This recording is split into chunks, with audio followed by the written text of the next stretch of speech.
तमाम मुल्क एक शदीद टेंशन और अफरा तफरी की जद में है। हम स्टेज के ज़रिए आपको बताते रहे हैं कि जिस तरीके से इस मामले को टैकल किया गया है उसके ख़तरनाक नताइज ही निकलेंगे। और ये देख लें, बदकिस्मती ये है कि नताइज वैसे ही निकलते हैं। कल मीडिया कवरेज का तो ब्लैकआउट था, उसके ऊपर मैं सेपरेटली डील करूँगा स्टेज के अंदर। लेकिन जो हालात हैं वह बहुत मखदूश हैं। जो ये आपको बता रहे हैं कि मुआहदा हो जाएगा और मामला ठंडे हो जाएंगे, वक्ती तौर पर अगर मामलात को आपने कूल डाउन कर भी दिया तो जो ज़ख्म लग गए हैं वो बड़े गहरे हैं। अब थोड़ी सी तारीख़ यहाँ पर बड़ी रेलेवेंट है जो आपको मैं शेयर करना चाहता हूँ। कुछ पुरानी डायरीज़ जो हैं वो आज मेरे काम आई हैं। तकरीबन 9 साल पहले, 9-10 साल पहले जब इस्लामाबाद के एक हिस्से में प्लान किया जा रहा था कि जो 2 बड़ी जमातें हैं जिन्होंने पाकिस्तान की सियासत को कब्ज़े में लिया हुआ है एक तवील अरसे से, उनका अगर हमने असर और रसूख तोड़ना है तो क्या किया जाए। तो उसके अंदर बड़ी स्ट्रेटजी के एक हिस्से के तौर पर यह भी प्रपोज़ किया गया था कि मुल्क के बड़े हिस्सों में अगर मजहबी और दीनी वोट को इकट्ठा कर दिया जाए और उनको इन जमातों के ख़िलाफ़ डायरेक्ट कर दिया जाए तो उससे बड़े अच्छे नताइज निकलेंगे। एक तो ये कि हमारे पास मुतबादल लोगों को इकट्ठा करने का एक दीनी मजहबी सियासी प्लेटफॉर्म मिल जाएगा, और दूसरा है कि ये जमातें जो दंदनाती फिरती हैं और कहती हैं कि तमाम लोगों की और तमाम जज्बात की नुमाइंदगी करती हैं, इनका जो जोम है वो भी टूट जाएगा। तो पंजाब के अंदर बिलखसूस नून लीग के ऊपर फोकस किए हुए उस स्ट्रेटजी के तकरीबन 14-15 नुकात हैं जो तरतीब दिए गए थे। खैर उसके बाद वो स्ट्रेटजी अमल दरामद उसके ऊपर नहीं हुआ। 2-3 साल गुजर गए, फिर उसके चंद एक नुकात दोबारा से उठा के पुराने पेपर्स में से रीसर्कुलेट किया गया, कुछ को इम्प्लीमेंट किया गया। 2018 के इंतखाबात के अंदर उस स्ट्रेटजी के बहुत सारे नुकात आपको इम्प्लीमेंट होते हुए नज़र आते हैं और उसका जमातों को नुकसान भी हुआ, पीपल्स पार्टी को कम हुआ, पाकिस्तान मुस्लिम लीग नून को ज़्यादा उसका नुकसान हुआ। तो मैं आपके सामने वो 12-14 नुकात जो हैं, 13 हैं टू बी प्रिसाइज मेरे पास, वो नुकात आपके सामने रखना चाहता हूँ जो 9-10 साल पहले तैयार किए गए थे PMLN और पीपल्स पार्टी से डील करने के लिए, लेकिन उसका विक्टिम आखिर में आके PMLN बनी। और अब वो तमाम के तमाम नुकात पक कर इस मुल्क के ऊपर, इस कौम के ऊपर एक अजाब की तरह नाजिल हुए हैं फसाद की सूरत में। और उसका हदफ भी यह है, वो बड़ा दिलचस्प है कि अब उसका हदफ कौन बन रहा है। लेकिन पहले नुकात में आपके सामने रखना चाहता हूँ। तो पहला नुकता ये था कि मजहबी और फ़िरके वाले जो जज्बात हैं, फ़िरका वाराना जज्बात हैं, उनको सियासी रुख देकर एक प्लेटफार्म के ऊपर लेकर आएँ और पंजाब के अंदर नून लीग के साथ टकरा दें उसको। ये पहला नुकता था। दूसरा ये था कि मजहबी और दीनी इस्तारों का और मिसालों का और हवालों का बेदरेग इस्तेमाल करें और अहम हलकों के अंदर नून लीग के वोटर्स को ये बावर करवाएं कि ये जो जमात जिसके साथ आप इतने अरसे से मुंसलिक हैं, ये दुरुस्त दावेदार नहीं है दीन के, हम लोग हैं दावेदार दीन के। तो एक ग्रुप बंदी जो है मजहबी बुनियादों के ऊपर आपने क्रिएट करनी है। ये उन जमातों के अलावा है जो इस्टेब्लिश्ड जमातें जिनको हम समझते हैं जमात इस्लामी जिस तरीके से हुई। ये भी बताया जाए इस स्ट्रेटजी का हिस्सा था जो 9-10 साल पहले बनाई गई और जिसको बाद में लागू किया गया, 2018 में उसको बिलखुसूस लागू किया गया कि नून लीग की क़यादत जो है वो दीन से दूर है और गैर मुल्कियों के वो एजेंट हैं। तो एक बहुत बड़ा मीडिया ऑनस्लॉट जो है वो उसको तैयार करवा के उसको लॉन्च करना था। और दीनी और मजहबी मामलात के अंदर अगर कहीं गलती हो और कोताही हो तो उसको ऐसी बेबाकी के साथ बयान किया जाए मीडिया के अंदर कि और अवाम में इनकी इतनी सुबकी की जाए कि ये दीनी हवाले सियासी तौर पर इस्तेमाल ना कर पाए। इससे इनका वोट बैंक भी गिरेगा और इनकी ऐसी की तैसी भी होगी। ज़रूरत पड़ने पर इनके ख़िलाफ़ फतवे दिए जाएँ और इनकी आखिरत की ख़राबी और इस दुनिया में नामुरादी के चर्चे किया जाए। तो एक ये भी बताना था कि ये लोग जो हैं दुनिया के अंदर भी हारेंगे और आखिरत में भी हारेंगे। तो लिहाजा अब आपको पता चलना चाहिए कि ये जितने नारे और इस्तारे इस्तेमाल हो रहे थे पिछले 3-4 सालों के अंदर, ये अज़ खुद नहीं बन गए थे। ये 10 साल पहले जो स्ट्रेटजी बनी थी उसका एक हिस्सा था जिसको बाद में लागू किया गया। चाहे कश्मीर जहाद हो या कोई और मामला हो, इनको गद्दार नज़रियात करार दिया जाए। तो जो फतवे जो थे वो दीनी ज़ाविये से नहीं थे। यह भी बताया जाना था कि पाकिस्तान के दिफा के मामले के अंदर भी ये दीन से भी फारिग हैं, दुनिया से भी फारिग हैं और ये कश्मीर को भेज खाने वाले हैं और उसके अंदर जिहाद के हक़ में नहीं है, लिहाजा ये कॉम्प्रोमाइज़ है। तो ये एक उस स्ट्रेटजी का हिस्सा था वोट बैंक को तोड़ने के लिए। एक बहुत अहम था वो ये कि मसाजिद को इनसे दूर कर दिया जाए। तो मसलकी तौर पर जो मसाजिद हैं जो मोहल्ले के अंदर या गलियों के अंदर या इम्पोर्टेंट इन्फ्लुएंशियल जो दीन के नुमाइंदगान हैं उनसे मुंसलिक हैं या उनके असर रसूख में हैं, उन मसाजिद को, उनके नुमाइंदगान को सियासी तौर पर इन जमातों के साथ मुकम्मल तौर पर अलहदा कर दिया जाए। और वहाँ का जो लाउड स्पीकर है, और ये बाकायदा डिस्कस हुआ था, लाउड स्पीकर को इनके ख़िलाफ़ डायरेक्ट कर दिया जाए। इस कदर इन पर कीचड़ उछाला जाए दीनी मामलात में कि ये किसी को मुंह दिखाने के काबिल ना रहें।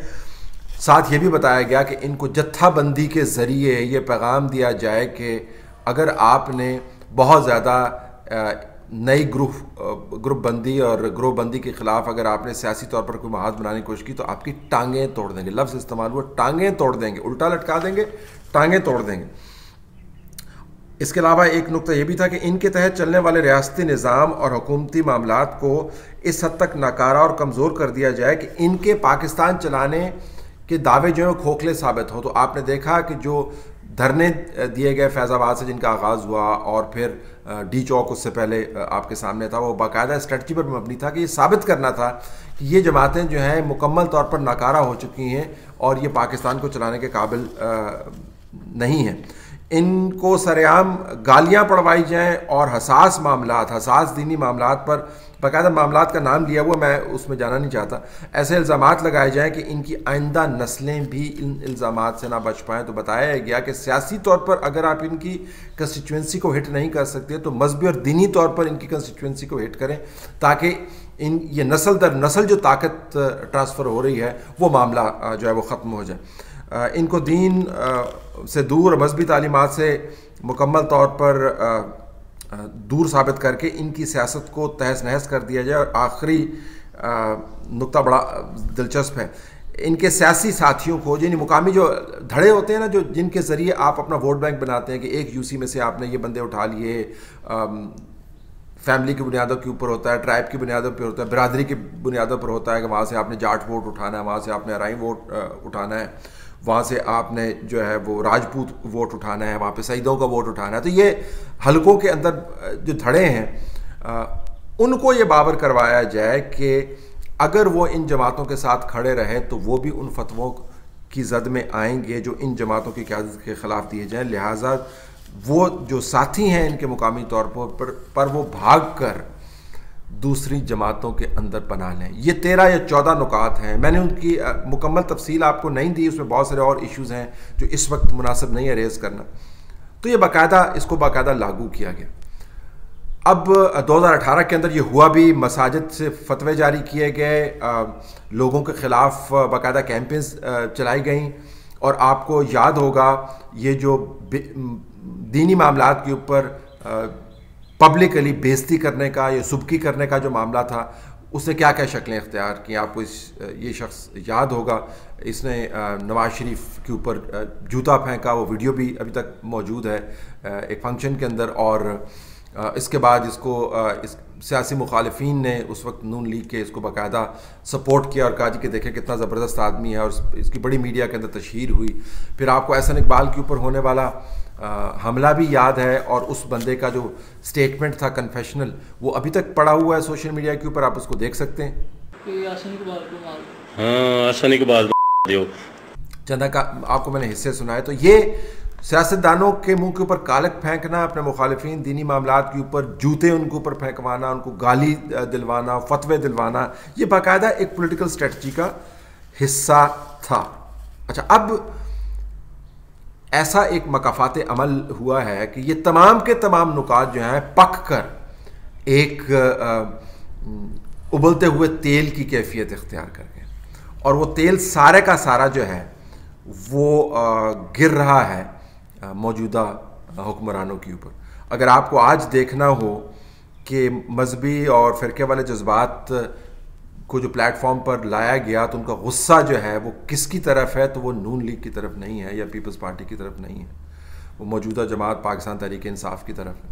अगर आपको आज देखना है कि गलियों बाज़ारों के अंदर फतवे किन के ख़िलाफ़ दिए जा रहे हैं, तो वो फोकस जो है बिल्कुल भी नून लीग के ऊपर नहीं है और पीपल्स पार्टी पर नहीं है। वो तमाम के तमाम फतवे जो हैं वो अब दिए जा रहे हैं मौजूदा सियासी जमात उसके कायद समेत। हालत ये आ गई है कि इनके अपने बंदों ने ये कहना शुरू कर दिया कि अगर आपने TLP के ऊपर से पाबंदियां ना उठाई तो हमने मीडिया के रिपोर्ट्स के मुताबिक ये कह रहे हैं कि हमने हो सकता है आपकी जमात छोड़ दें। जो MPs हैं मुकामी तौर पर, जिनको अब मसला पड़ा हुआ है क्योंकि उनको पता है कि इमरान खान साहब के गिर्द तो कमांडोज का हसार है, काबीना के मेंबरान के खिलाफ तो कमांडोज का हसार है, शेख रशीद साहब ने तो फिलहाल अपने गिर्द कमांडोज का हसार रखा हुआ है। ये जो MPA है, ये जो मुकामी डिस्ट्रिक्ट लेवल के ऊपर ऑपरेट कर रहा है, इसने जाना है मस्जिद के अंदर, इसने लोगों के साथ डील करना है, तो इसकी बचत का एहतमाम क्या होगा। तो इनको बहुत डर लग रहा है उन फतवों के साथ, जो वो फतवे जो प्लान किए गए थे दूसरी जमातों को तोड़ने के लिए।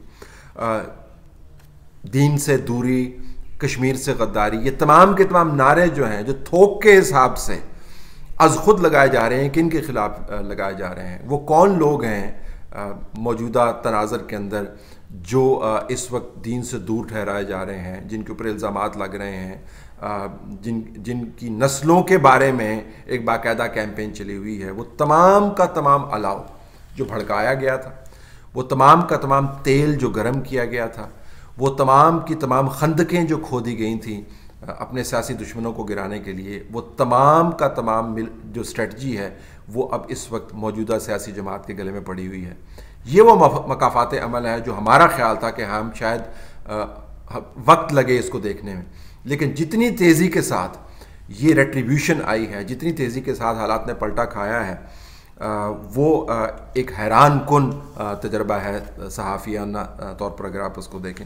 लेकिन ये मैं आपको बता रहा हूँ कि जो कुछ भी प्लान किया गया था वो उस पर अब अमल हो रहा है। सिर्फ ये है कि हदफ मुख्तलिफ हो गया। प्लान किया गया था किसी और के लिए, और हदफ इस वक्त मौजूदा सियासी जमात, उसका कायद, उसके मेंबरान, उसके अपने वोटर्स बन रहे हैं। ये कहा गया था कि एक ऐसी सूरत हाल पैदा की जाए जब नून लीग और पीपल्स पार्टी दीनी और मजहबी मामलात के ऊपर बाहर निकलने के काबिल ना हो। वही हालात बन गए हैं जमातों के लिए, लेकिन उन जमातों का नाम नून लीग और पीपल्स पार्टी नहीं है। उन जमातों में से सफ़े अव्वल की जो जमात है उसका नाम PTI है, और उसके साथ जितने दूसरी जमातें खड़ी हैं वो इन हालात से दो चार हैं। गली मोहल्लों में से निकलना और बाहर मस्जिद में जाकर नमाज़ पढ़ना मुश्किल हुआ।